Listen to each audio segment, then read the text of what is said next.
The park was alive, bustling with energy and the sounds of life. The sun shone brightly, casting a warm glow over everything. Children laughed, their joy infectious. Dogs barked and played, their tails wagging furiously. Squirrels scurried about, always in a hurry. An old man, Michael, sat on a bench watching the world go by. He was a silent observer in this lively scene. Crumbs on his lap, a crinkled bag in his hand. Michael had come prepared, as always, to feed his feathered friends.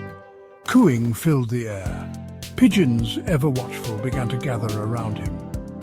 They know a soft touch when they see one. Their eyes, bright and curious, watched his every move. Michael chuckled, tossing more seed. The pigeons fluttered and cooed, grateful for the unexpected feast.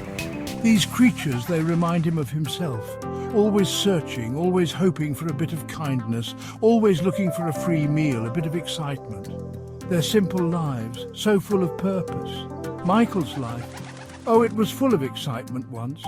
Mischief, more like it. The stories he could tell. He'll tell you a tale, one that might make you laugh or perhaps make you think. About him and a pigeon, a very unfortunate pigeon, but that's a story for another time.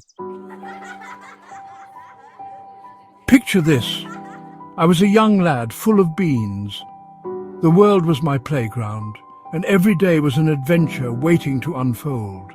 I had a wild imagination and an insatiable curiosity that often got me into all sorts of mischief. One sunny afternoon I saw a pigeon perched on a statue. It was just sitting there, minding its own business, completely unaware of the plans forming in my young mind.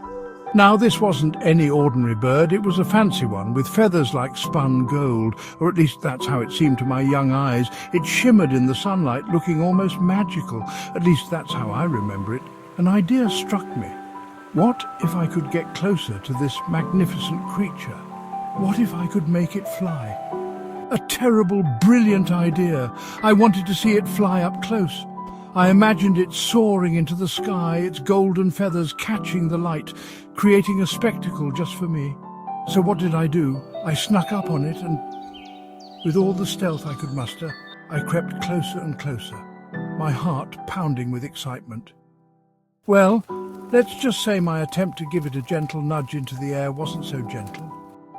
The pigeon took off in a flurry of feathers, leaving me standing there, both awestruck and a little bit disappointed. The poor bird. It was just sitting there minding its own business when everything went wrong. You could see the distress in its eyes, almost as if it knew what was coming. Let's just say it didn't take flight the way I expected. Instead of soaring gracefully into the sky, it floundered and fell, struggling to gain any altitude. More of a tumble, really. Feathers everywhere. It was like a pillow fight gone wrong, with feathers floating gently down, creating a surreal, almost dreamlike scene. I panicked, grabbed the nearest thing, an old bucket, and popped it over the bird. My mind was racing, trying to figure out what to do next. Chaos, I tell you. People shouting, the bird flapping madly under the bucket. It was a scene straight out of a comedy, but it felt anything but funny at the time. I made a run for it, heart pounding like a drum, never looked back. The adrenaline was pumping, and all I could think about was getting away from the chaos. Still feel a twinge of guilt even now. Every time I see a pigeon, I'm reminded of that day. It's a memory that lingers, a lesson learned the hard way. The old man tossed the last of the seeds. Pigeons flocked, cooing softly. He smiled warmly. Those birds, he chuckled, they teach you patience and understanding and to watch where you step, always mindful of your surroundings. He rose slowly, leaning on his cane for support.